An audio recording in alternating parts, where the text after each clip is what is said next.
Thank you all for coming. We are dealing with a very complex international governance, regulatory environment, and some of you or a lot of you work for companies that are global in nature and are really trying to figure out, where should we go, where should we invest, where should we sell, etc. Well, the good news for you is that we've got an amazing panel who bring really many different perspectives. And we're going to try to not just talk about these topics, but hopefully leave you with, or they are going to leave you with something that will be constructive and tangible that maybe you can take away from there. And if they don't, then please grab them at the end of the panel and make sure they do. But the way we are going to do it is I'll ask each of them to introduce themselves, but also answer one specific question is, what issue in governance keeps each of you up at night? So we'll start with you, Thorsten. Yes, thank you very much. It's my third time here, and it's always a great energy, and I'm looking forward to go to this showroom. And I'm from Berlin, Europe, and last year it was like that. When Europe was on holiday in August, which is usually the time, here was so much energy, but January was a wake-up moment in Europe, and I think there's hope. Anyway, what wakes me up, of course, that's the geopolitical context. I'm very much working in that context on governance issues, digital sovereignty, and I think the way to find an access point of collaboration. About myself, yeah. So I have been in this AI governance arena since a while. In fact, actually, we had, that was in China, so I focus on China and Europe, a little bit on the United States. We ran the first AI ethics workshops in 2018-19, where some outside China thought, well, China is not talking about AI ethics. And so we had a good time. I'm trying to publish, so I'm a researcher, public policy researcher, but I'm also an entrepreneur and focus. And I don't want to make my advertisement for my session later. I look also into the issue of consciousness, AI and consciousness here. Ryan? Thank you for noticing the cool hat. I'm a big fan of consciousness and AI, right? So we should have a small discussion after. So my name is Ryan Wang. I'm a VC and PE investor. So on the venture capital side, I manage a firm called Outpost Capital, where we do early stage frontier technology investments, right? So things like AI, robotics, spatial computing, blockchain, those are my sectors.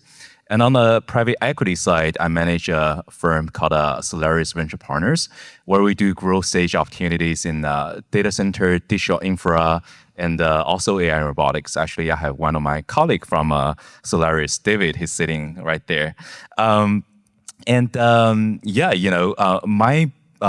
Before that, I was investing in banking in New York City. And then before that, I was born and raised in China, right? So spent my childhood in China. So my perspective, and I think, when I look into the governance and the regulation ecosystem out there, what's keeping me at night, I think it's very similar to what Thorsten has just mentioned. I am so tired of this whole US-China competition, right, rivalry type of narrative, and I think I would love to see more collaborations happening. And I think there are clearly a lot of misunderstandings on both sides of the table, and the collaboration is definitely something very, very helpful for us to accelerate into a better version of the future. So that's my take on it. Tired of this US-China stuff keeping you up at night? Besides this whole US-China stuff, something new? Yes, sir. So I'm Justin Hendrix. I'm the CEO and editor of Tech Policy Press. We are a website, a media organization that focuses pretty much what it says on the tin. We write about tech policy matters, both producing our own reporting and analysis, but also with expert contributors from across the world. I started my career at The Economist. I was there for about a dozen years. I ended up running an emerging media technology lab out of NYU for about a decade. I still teach at NYU and at Cornell Tech.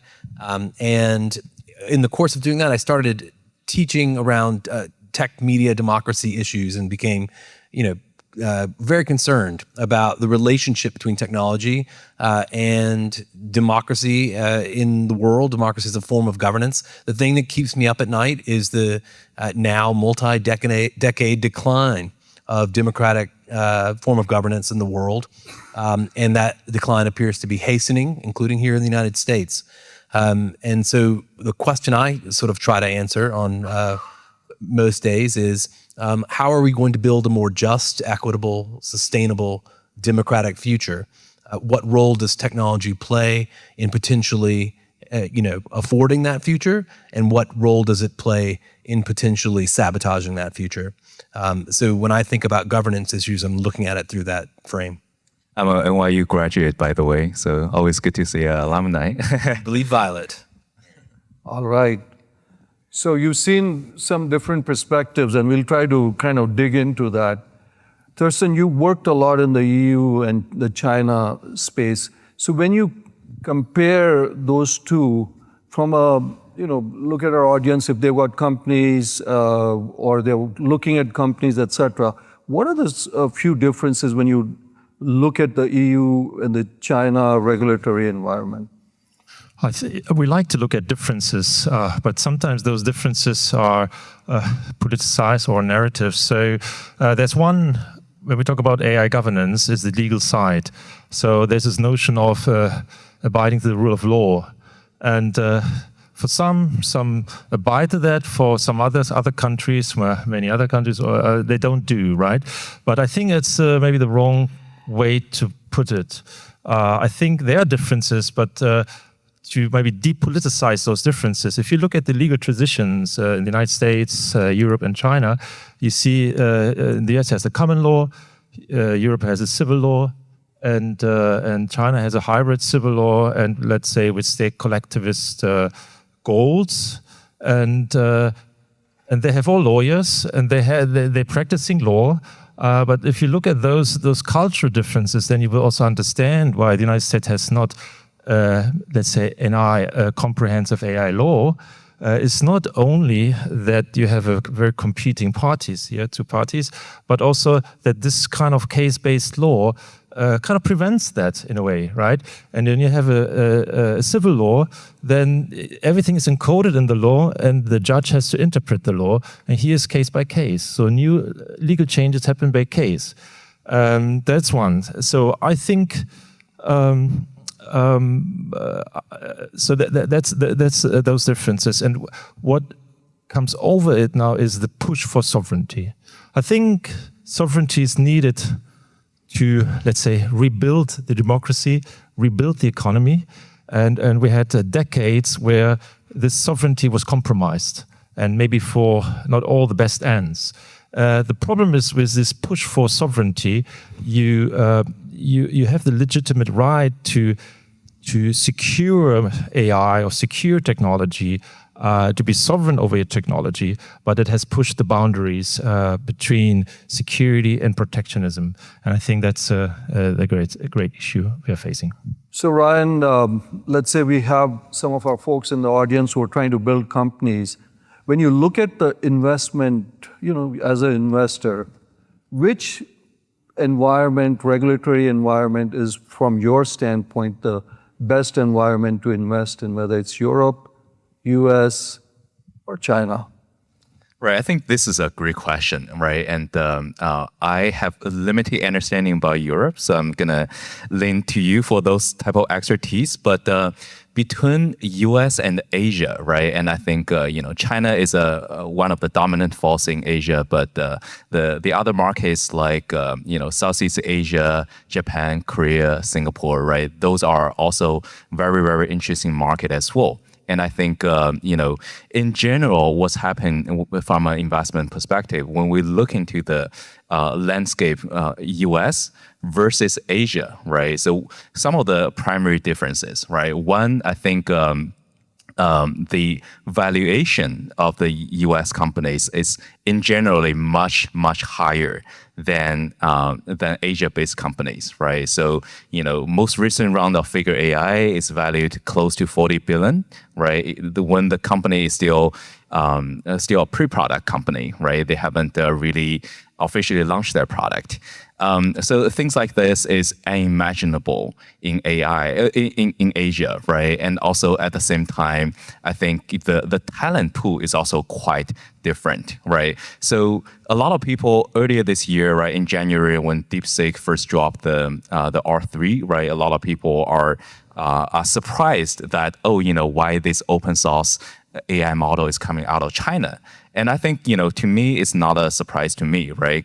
Why? Because in the open source world development space, most of the new R&Ds in that space are driven by researchers, PhDs, are driven by the academia, right? And most of the papers are public, right? So these are not trade secret, or so anyone in the world have access to all this information. And when we look into the talent pool, North American, U.S. to be specific, versus Asia, in particularly China, right?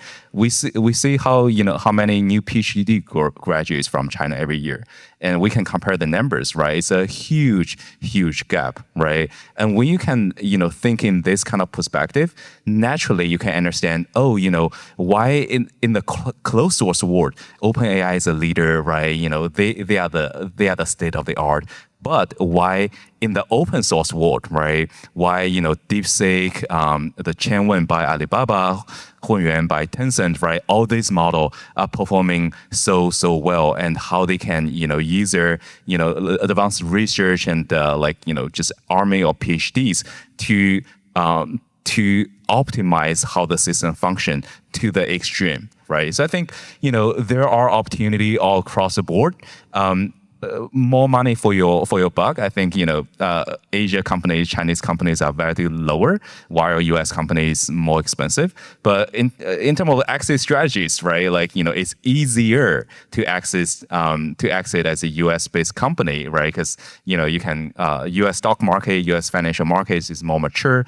You have investors from all over the world, right, for exit opportunities. But in China, the capital situation, a lot of USD fund has been pulling away from China starting 3-4 years ago, right? So, international players are leaving this playground, and also, for a lot of domestic investors, it's mostly backed by a certain level, backed by the Chinese government for the domestic investors. So for exit opportunities, not so promising. So it's different, and I think opportunities and the struggles happening everywhere when we compare these two markets. But the bottom line is, if these guys want a higher valuation, it's good old USA. But just very briefly, Ryan, why has China, and this is just a question, maybe Thorsten too, gone so big into open source? Is there a strategic reason, or is this a company reason? Because when you look at DeepSeek, you look at Quen from Alibaba, and there's a whole range of others. We only talk about them. I mean, here we have, Llama, and there are several others. In France has Mistral. But why has China gone so far ahead strategically in open source? Right. I think that's a really good question, and I don't have a very confident answer on this one. My interpretation is that, China, a lot of, foundation model companies in China, right, like Moonshot, like the one started by Kai-Fu Lee, right, the former CEO for Microsoft in China as well. So they tried closed source, right? They tried to make it work.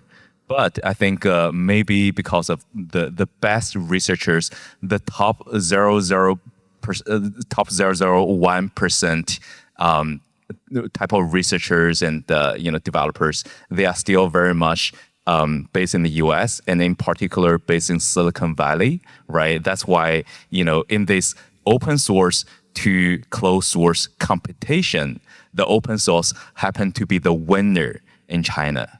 right? Versus, in the US, the playbook is different, right?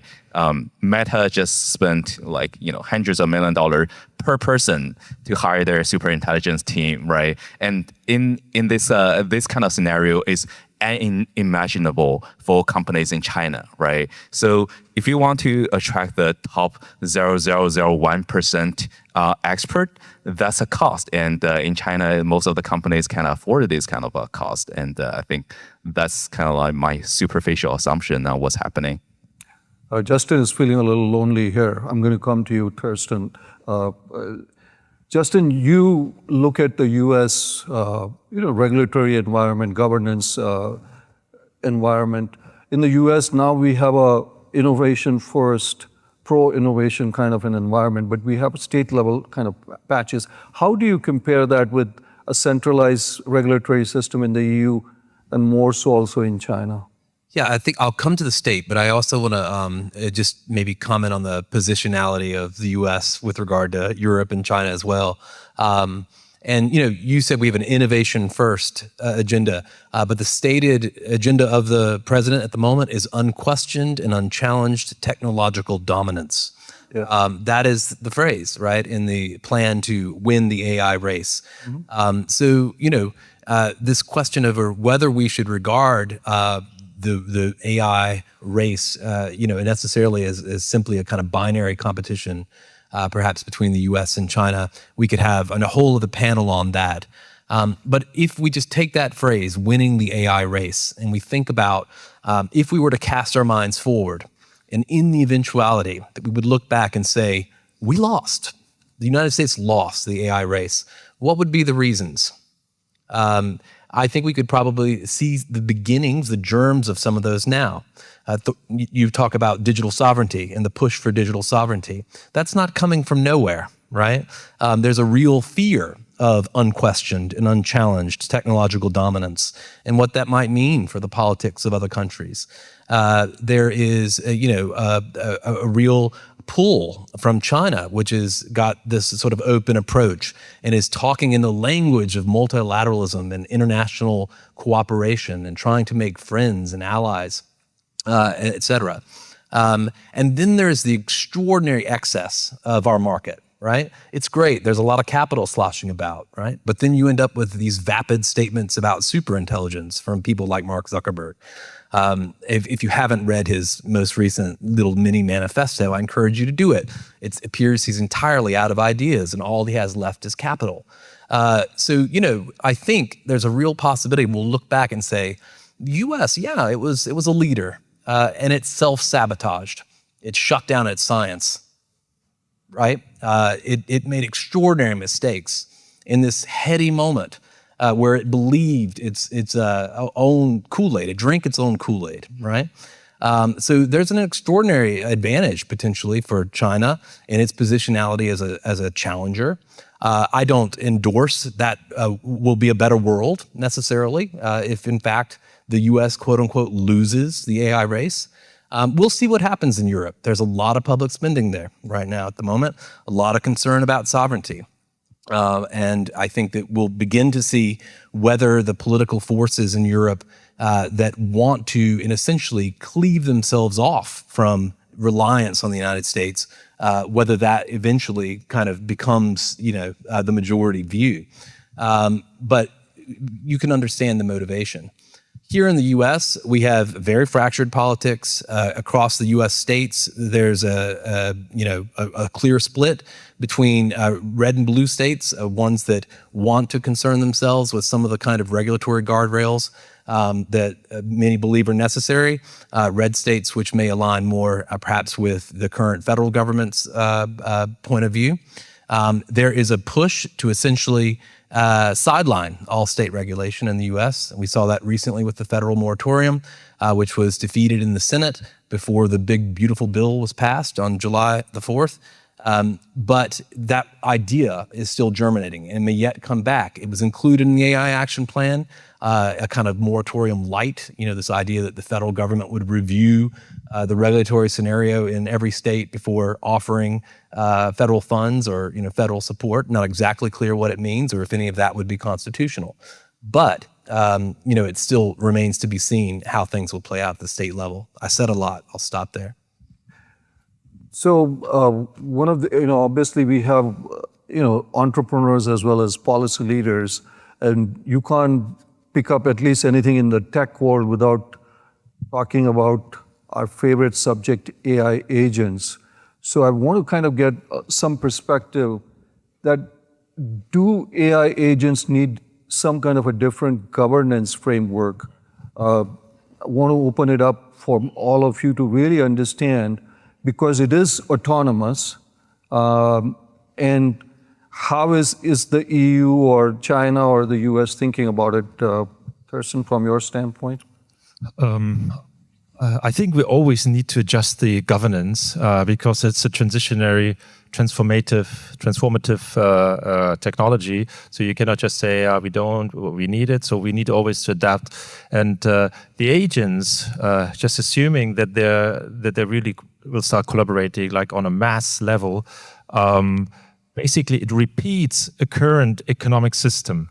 And then you have to make up your own mind: is that economic system, is it producing the benefits for society? Is it producing a more just, more equal, not within the country, also across countries? Because when we had this openness in the past, it also just worked because there was a structure hierarchy in the world in the past century. Let's say, take telecommunication. It was always monopolized in the West, and there was just 5 countries who had the monopoly, and there was almost no innovation going on. There was no technology transfer. There was not an interest, even by the international organization like the ITU, the International Communications Union, etc.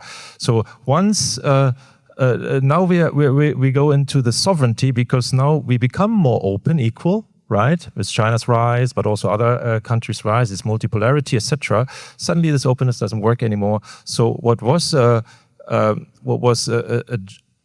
common strategy becomes now only my strategy. So, and the technology just sits on top of it. It transforms, it changes hierarchies. It also liberalizes. Right, technology is a liberating force, but it can also repeat something which we don't want to repeat. So it's not just about to regulate the technology, having a new governance structure for agents, but to see how would it repeat what we don't want to have repeated, right? That's my view. Anybody else on AI agents?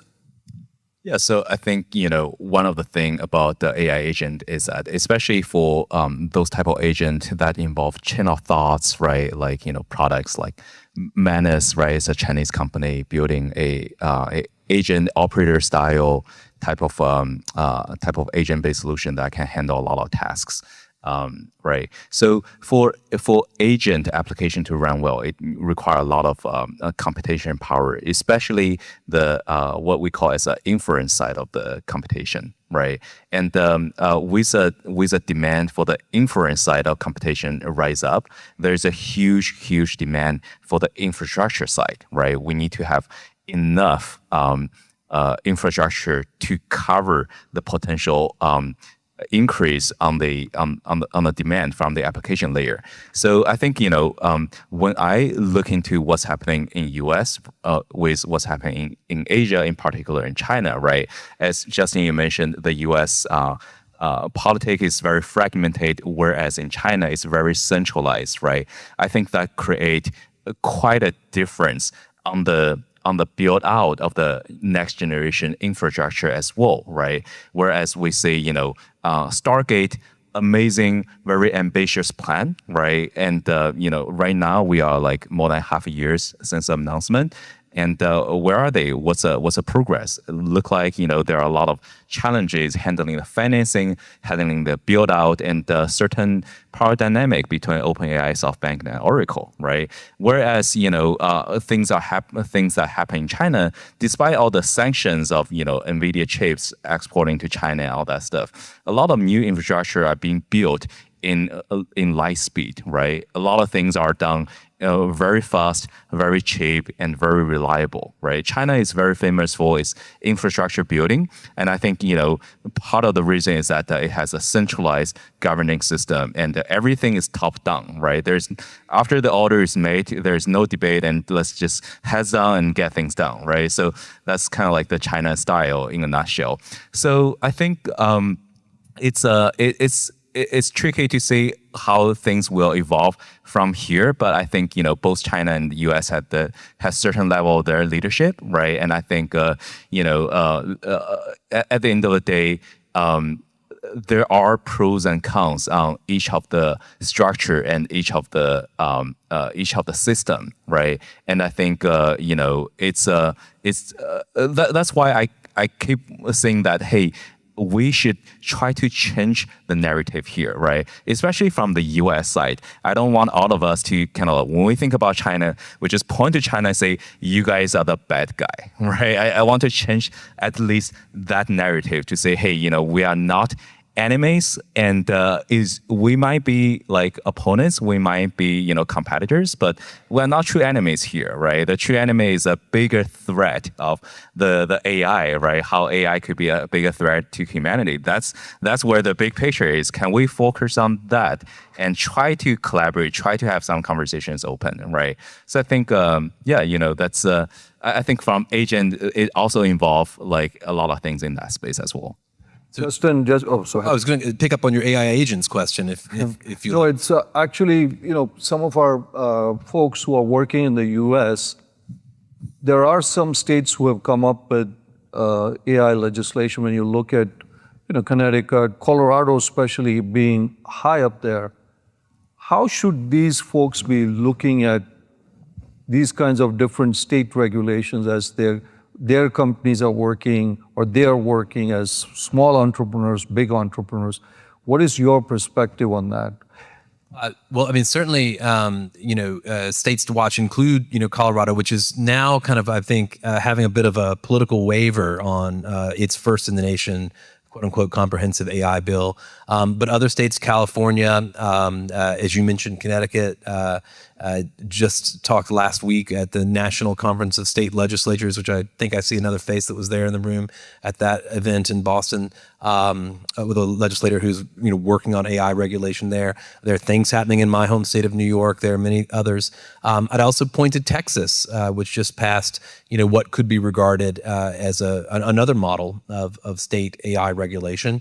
So there's a lot going on there. I do think at the moment, it's complicated.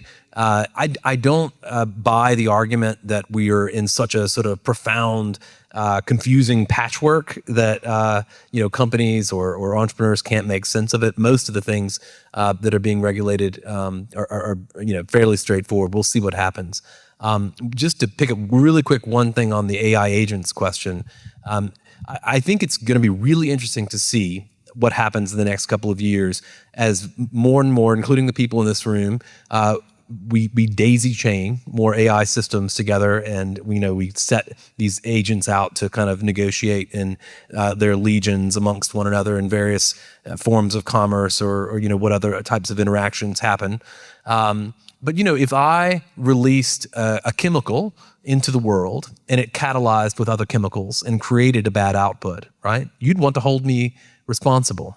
So I hope we don't go too far in regarding agents as autonomous. Somehow the blame for releasing that catalytic agent into the world doesn't rest with the person who took the decision to do so, or the company or the organization. So that's one thing that I would say about that.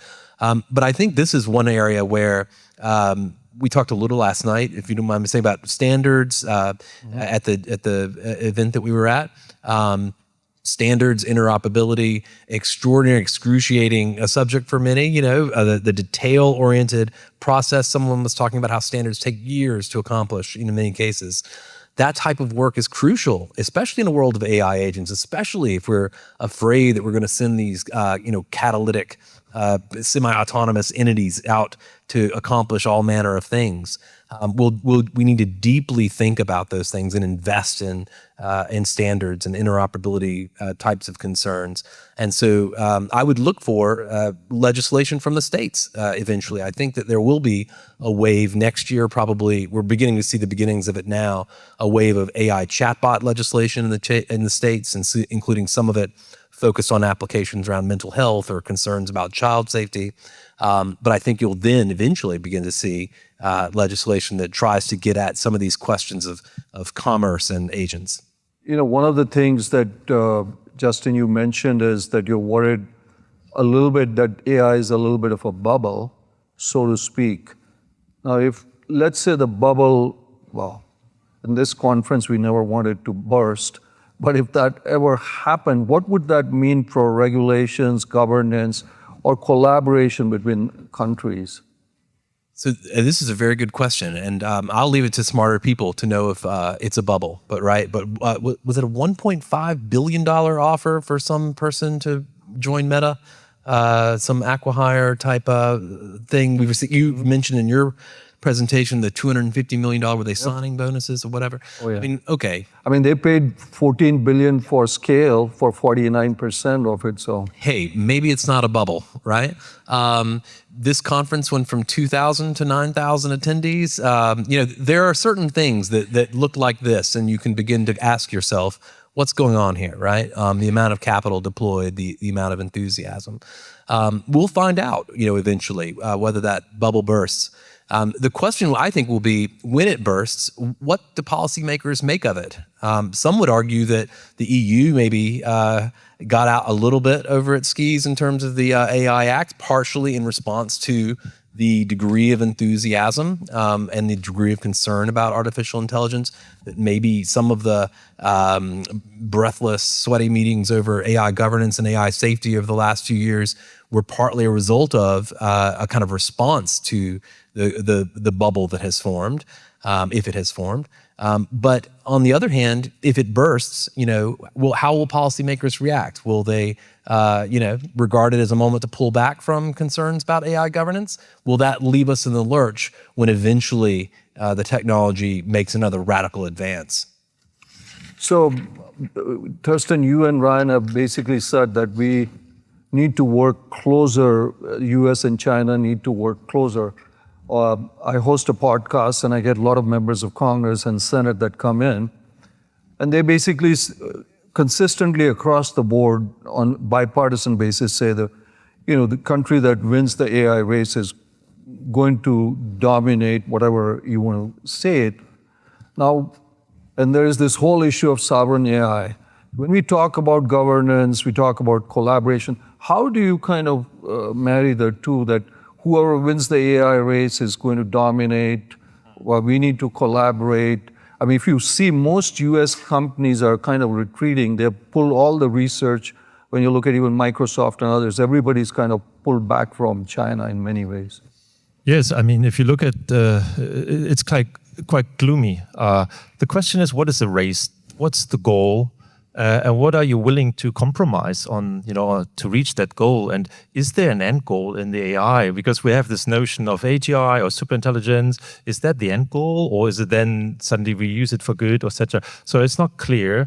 It's a narrative, right? So, and everyone buys into that, and because also the stakes are very high, it's a lot of investment. I think it's 10 to 100 times more compared when telecommunication was put into place, where you had also massive state intervention because no one can afford it. And now we have a big change that in the past it was governments intervening in the West and putting the money in. Now it's basically the private sector in the United States.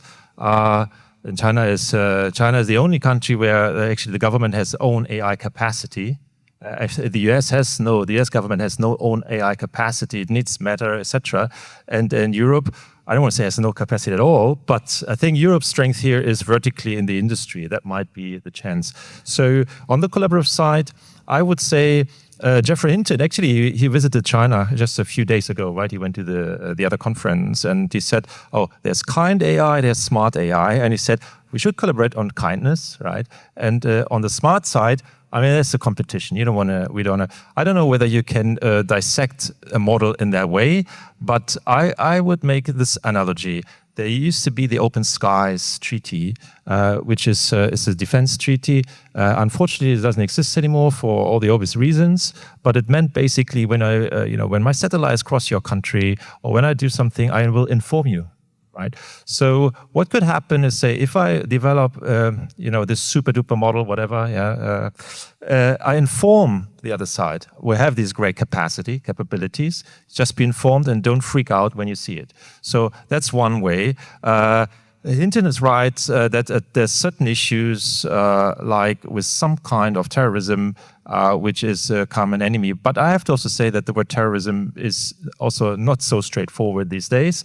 But I think there are some risks where there need to be collaboration. And I just realized that even Eric Schmidt, who is kind of hawkish, right, towards China, but even he now is kind of more open and sees the need to collaborate, right? And if AI is something like energy, it's almost a public good. So you need to also open up. That comes maybe back on the open source approach. But of course, China, if I can just make one comment on that, which is usually done, that China has no choice and also to open source it to catch up, right? Because you get more users. But this open source is different than in the old days, software, opening up software. So anyway, so on the collaborative side, I think it's really this kind of, what I said, like an open skies approach, and never stop trying to have this dialogue. Always, even if you say, we have these differences, identify the differences, and maybe have a mechanism to reduce this over time. We basically talked about three basic frameworks, the US, EU, and China. There's rest of the world that kind of exists out there. They call it the global south or whatever it is, countries like India, Indonesia, Philippines, and that whole region. Are their governance structures going to get subsumed? Either you join the US framework, or you join the China framework, or you join the EU. What's going to happen? I mean, that's a huge, Africa, South America, Latin America, where do these frameworks go? I think, if I can just, so I had the opportunity also to join one of those BRICS events, which happened in Brazil. So I was in Sao Paulo, in Rio, and there's already on multiple fronts, from technology, from institutions, the approach to collaborate. So I think it will happen in that way, that you try to, to interface with certain governance approaches. You will see that happening. But in order to keep it open, you need to have not just a technology interoperability, but also governance interoperability. I mean, and that's the thing is, our mind, our consciousness works based on significance, on the difference. But I think we have so many commonalities. If you look at how AI is regulated, for example, you find so many commonalities despite the differences. And I think we need to find these commonalities and find those interfaces. But otherwise, I think we will see, unfortunately, what we saw last century, that we will see institutions which just support, like, say, a monopoly approach or whatever. So it cascades down, unfortunately. And the one who leads it has the power to define the institutions, etc. So it permeates all aspects. So we have to be concerned or looking at all these aspects and not just let it go, but always try to reach out again and try to have this conversation. Brian, anything on that, Justin, in terms of what's happening around the other frameworks? Well, I'll say, India is about to host the next AI summit, and we'll see, what the agenda is for that event. I think it's in February coming up. That will, they're not calling them summits now, are they? They're opportunity sessions or whatever. But the next one, whether the Indian government's priorities, which we know include more of a focus on equity, more of a focus on, how to diffuse technology across the global majority. Those types of concerns should rise to the fore in the agenda there, I assume. And so that will be interesting to see, what type of thought comes out of that. And, across the world, whether it's in Latin America or in Africa, other governments, the African Union, they're making progress on thinking about these questions. But again, it comes back to this, within this maybe polar domain between China and the U.S., we are asking countries to sign on to the U.S. vision, right? Which is no longer a stated vision of a more democratic, equitable, and just, sustainable future, but one simply of unquestioned and unchallenged American dominance. So, come along with us on that journey, where as opposed to China through BRICS and through the UN and through various other multilateral organizations is attempting to kind of sell a different kind of idea, more maybe you'd argue more transactional idea. But our allies, I suspect, our allies are between a rock and a hard place. So we'll see what happens over the next few years, and whether countries outside of those regions that you described, what they choose to do. We're getting a little bit of a hook, but we do want to open it up to some audience questions. I've been bombarding you. I have still a few ones left, but let's see if we can have some better questions than this guy's been asking from the audience. And if they don't, then I'll continue marching on and we'll try to keep it short. Any questions for them? But in the meanwhile, please. Sorry, my name is Ron Gary. I'm the CTO of Save the Children. I'm also a USC doctorate candidate on governance and AI. And I recently made a trip to Shanghai and Chongqing a month ago. Met some friends, best trip ever. But my point though here is I'm working on the Hippocratic Oath between AI. Like, how can we do it for good? And I guess my question to all of you, and I'm going to send a LinkedIn to all of you for a variety of research reasons. Like, what do you think is the one thing that's holding people back from really seeing AI as this opportunity to kind of come together with China, solve cancer, find commonalities as opposed to differences? And the reason I ask this question is, I don't want to do another paper on the digital divide. We heard this a million times. I want to find practices that work so we can replicate those and show that we can do this right. So I just want to get opinion of anyone on this. How can we get everyone to find those commonalities so we can actually move to a better place? And I say this as someone who was born in Haiti, live in Chicago. I know there's opportunity around, and we could do this. I just want to get your perspective. And I love what Mr. Hinton said, Professor Hinton, that the mother AI, I think is something that's very important, and your thoughts on that. So I asked a lot of questions there, but how do we get this right, in your opinion? One quick answer, because running. Quick answer, I think, is AI for good, right? Like you said, we are driven by our consciousness, and our consciousness are driven by stories, right? And then different people, different culture, different value system had different definition on what is good. But I think the most fundamental unity of different perspective is human nature, right? It's humanity, right? So we know that there are still people living in hunger, living in poverty, right? If we can use AI to solve those kind of problems, it's definitely for good, right? And also, in the open source world, right? You can open weights, you can open source code, you can open data, right? Like different level on how we can open different stuff. And I think, from a research perspective, further you can drive the development and the advancement of the AI sector. I think that's something good for the humanity and for the global economy as well. And a lot of real world problems will be solved when the economy is getting to the next stage. And you just talk about whether we are in a bubble or not. If the bubble bursts, what's going to happen? But I think if the AI bubble bursts, I don't know what's the next driver for the economy. So hopefully it's not bursting. So. I'm going to try to put them on the spot a little bit before we end, because that's my job. So even though I think I'm way, way past, final question to you, Thorsten and Justin and Ryan. In the end, which governance framework is going to win out of the EU, China, US? The one where... We're being recorded here, remember that. I repeat your question. Which governance model will win? And it's very easy. The one who has motherly AI or is a moral partner? You got to be in politics. Ryan, let's see if you can hit it, man. Humanity wins. We are not priming for the Oscars here, man. It just I think the governance model will win that has demonstrated to more of the world that it can satisfy the interests of humanity. And that will be something that will take a long time to determine. And I think that unfortunately, the answer is not clear.